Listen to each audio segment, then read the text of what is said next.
We are coming into our keynote session, and we are very, very fortunate in this session to have Martin generously volunteer his time to talk to us. This has been a really extraordinary period of growth across the sector where Anna and I in particular, we've been working very closely with you as part of our COVID-19 tactical team to try and support you through this period. And we have been absolutely inspired and in awe of you and the enthusiasm, I put my teeth back in, with which you have turned to face the challenges of COVID-19 and moving to a new way of working, and the way that you've always held the welfare of families and children first and foremost, and held that first and foremost before your own natural fear and concern in this time. So it's been an honour to walk alongside you, and an extraordinary honour today for us to have Martin Hoffman, who is the CEO of the NDIA, addressing us in this strange experiment of a virtual summit that we're in right now. Martin doesn't know this, but I actually spent some time working for him a couple of years ago at Service New South Wales when I came in to stand up a tactical team for easy to do business around one of the KPIs that they needed to deliver to secure some money. So I've spent some time working for Martin, and I know that he is a really extraordinary leader. So when I heard that he'd come on board for the NDIA, I felt a sense of hope that, you know, we will be able to work together collectively across the sector with the NDIA, with DSS, and come out the other side of, well, for us, it was the blueprint period. Now it's the COVID-19 period, with a sector that is strengthened and with a sector that is working every day to change the lives of families. And I speak from the heart when I say that I know how life-changing the work that you do is. As a mother of a child with a disability, that's how I fell into this world. And so I've experienced firsthand the miraculous work that takes place in early intervention every day right across this country. So I'm going to stop prattling on now. And Martin, if you don't mind, if we launch into your section a couple of minutes early, that would be wonderful. So ladies and gentlemen, I'm going to give you the extraordinary Martin Hoffman. Yvonne, thank you very, very much for that wonderfully warm welcome. I really do appreciate that, and take it on behalf of the whole extraordinary staff at the NDIA. I was just joking earlier today with somebody that if somebody had asked me, Martin, we're going to give you 2 weeks notice and we want 60% of your staff, so that's like sort of 3,500 people working from home full time, and you've got 2 weeks to do it. I just would have laughed and said, it's impossible. We'll fall over, we'll break, just we couldn't do that. And yet, amazingly, we have, and that really is a credit to the passion and the commitment of so many staff within the agency, and that obviously extends out to the whole NDIS system, of which everyone on this call and this video conference is an absolutely huge part. So I've got some remarks. You'll have to forgive me as we all sort of learn this new way of doing things. I hope I'm sort of looking at you, or that's the appearance that I'm giving through this system. If I look away, it's because I'm looking at some notes, and so we'll just see how that works. But let me just start formally acknowledging the traditional custodians of the many lands, in fact, across the country, this great country of ours on which we are meeting, and pay our respects, my respects, to elders past, present, and emerging. Obviously, also thank you very much to Yvonne again and the whole ECIA team for inviting me to join the summit today. And what a tremendous achievement to just pivot and do something like this using the technology and staying connected at this time. We've made a real effort in the agency actually to stop saying social distance or socially distancing and to use the phrase physical distance while remaining socially connected. And I think that's a really important thing, because social distance is a terrible thing for everybody. Physical distance is a necessity right now. but we need to stay socially connected. And this is just one small example of doing that. It's a really important part of my job, and I've tried very hard in the almost 6 months that I've been doing this job now, to be connected, to get out and speak with people in small groups, individually, large groups, formal and informal settings. So I'm really pleased that you found a way to continue to hold this event in the current circumstances, and really pleased to be part of it.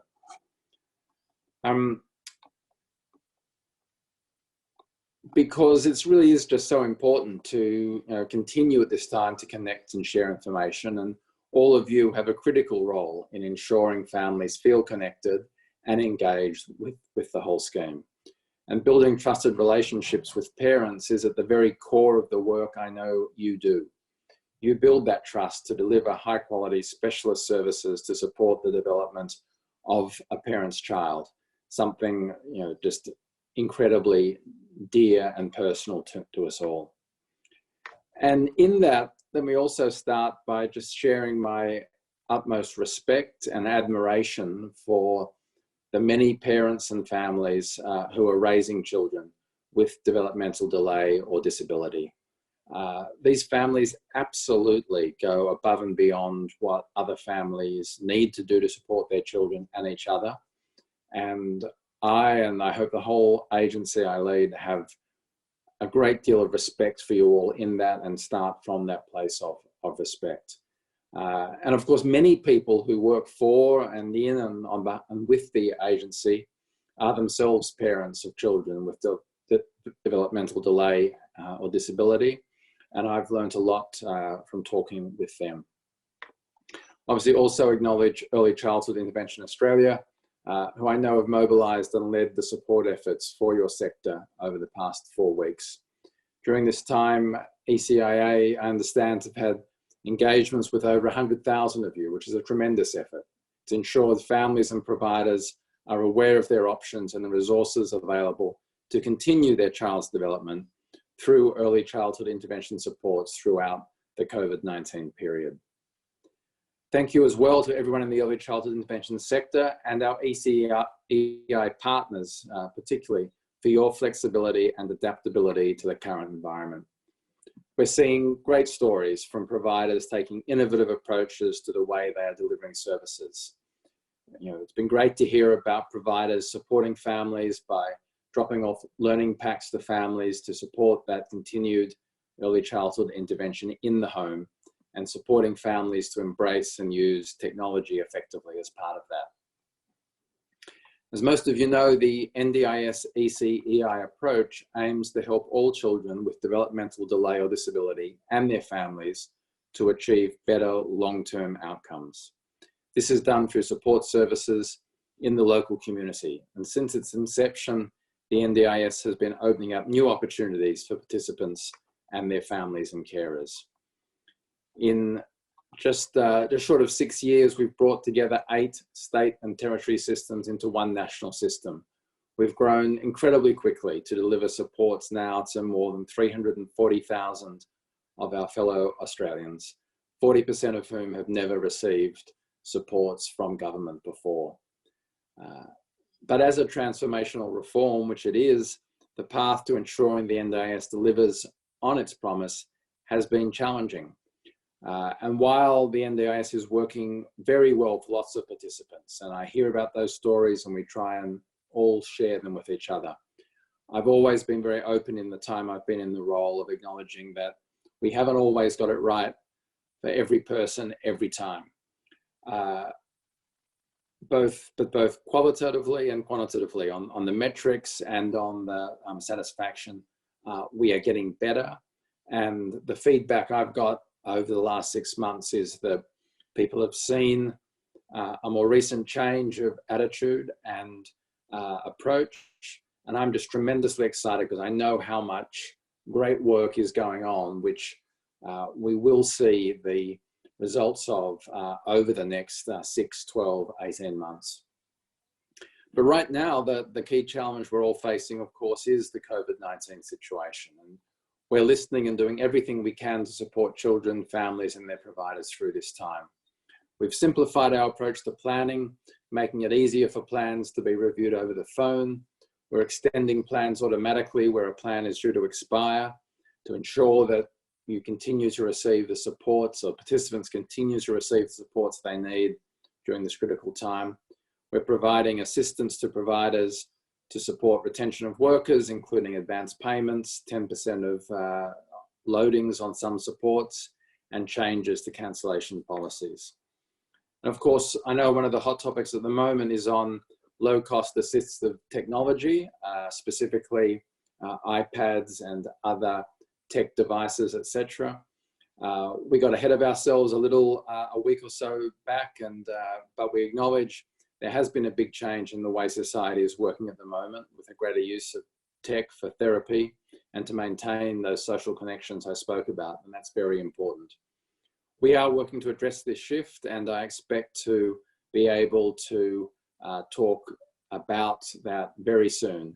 In fact, I had a conversation with the Minister just earlier this afternoon about where we are on that, and look forward to being able to say more about our approach to that area very soon.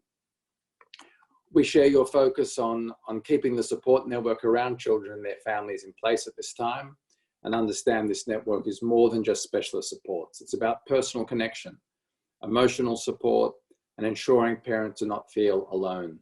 We want to help keep this in place, and one way for us to do this is ensuring the sector itself is motivated and informed.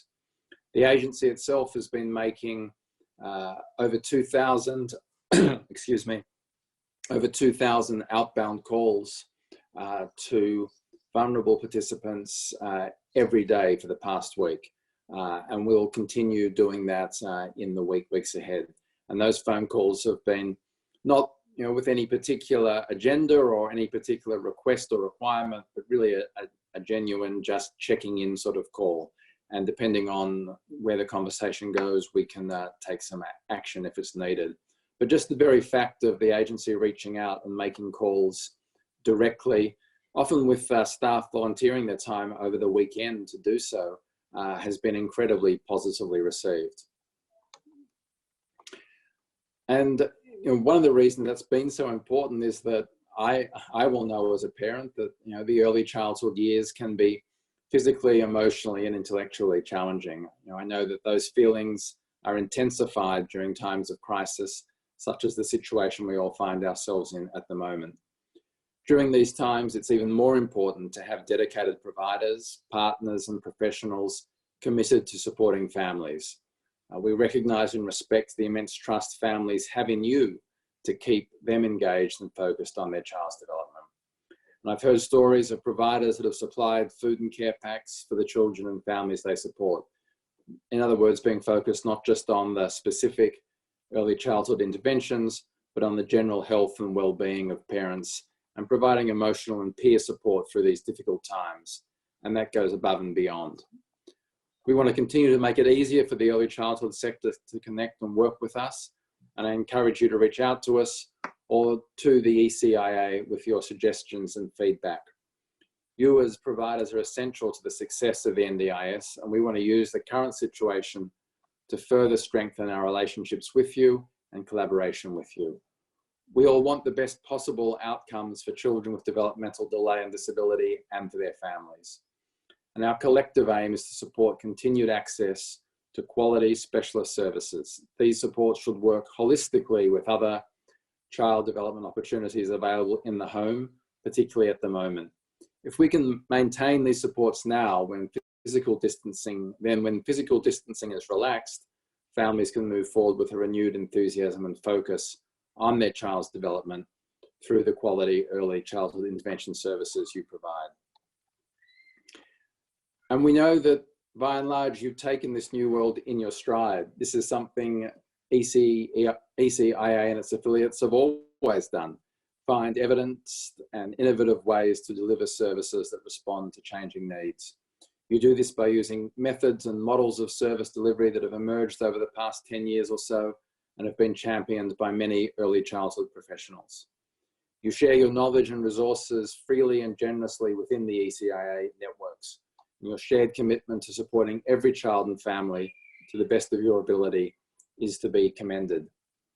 And despite the current circumstances, you are all doing an incredible job to think outside the square, to adapt and improve the delivery of telepractice and taking a family-centred approach to service delivery. It's incredibly important that service providers continue to do just this, to find new ways to deliver services in this environment. So I'd like to definitely take this opportunity to acknowledge your efforts and continue to encourage you to be innovative, to communicate consistently and clearly, and to collaborate and share resources with each other. And that's exactly the same expectations that I have of all the staff within the agency. So as part of that innovative thinking, I'd encourage you to consider your customers. How will you meet their needs in a virtual setting? How will you communicate in a way that is accessible? Does your workforce have the right tools in place? Do you have the information you need? ECIA have let me know that there have been over 13,000 views of the online resources that have been developed and shared on telehealth and telepractice. It is great to see so many of you continue to value professional development and knowledge in your organisations. And I know so many of you have exceptional skills and commitment in the delivery of human services, not just the specialist knowledge of a child's early childhood intervention needs. You see the whole child, their family, their world. You understand the child is best supported if the mental health and well-being of families is also supported. You work with families and communities who support the child's development in their environment, and this is just as important as the specialist supports. Early childhood professionals and services have been willing and active adopters of technology to deliver specialist supports for children with developmental delay and disability. I can see how advanced much of this practice is in some parts of the early childhood sector, and how telehealth and telepractice approaches are often a valid, sometimes superior mode of delivery, consistent with best practice in the home. Delivering specialist supports in the home where families can reinforce and practice these routines and techniques is important. It will be interesting for all of us to reflect on how the current situation, while certainly frightening and uncertain, may have also been a catalyst for some positive change.